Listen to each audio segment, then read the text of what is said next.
Quelle est la grande différence entre la dopamine libérée dans le cerveau et dans le corps par l'exposition à l'eau froide versus la dopamine libérée dans le cerveau et le corps par le sucre, le sexe, je sais pas, tous les plaisirs, la cocaïne, je sais pas quoi.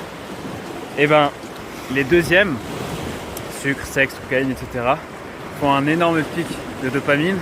Et sauf que le problème, c'est qu'après ce pic de dopamine, c'est prouvé qu'il y a une baisse conséquente dans la baseline, donc dans la ligne de base de la dopamine qu'on éprouve quasiment au quotidien en fait.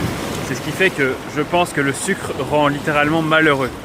Alors que l'exposition à l'eau froide a été prouvée comme étant bénéfique sur le relargage, pas la sécrétion, mais sur la libération de dopamine et de façon constante. En fait, d'abord, il y a ce pic de dopamine qui est de x2, alors que le chocolat, par exemple, c'est x1,5.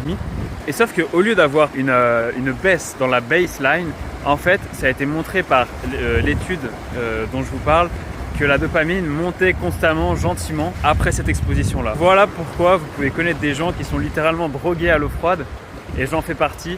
Et comme je pense beaucoup de nos ancêtres qui avaient accès à cette eau froide. Et d'ailleurs, ils étaient obligés d'aller dans l'eau froide pour se réveiller, pour aller pêcher. Et ils mettaient la tête la première pour aller pêcher.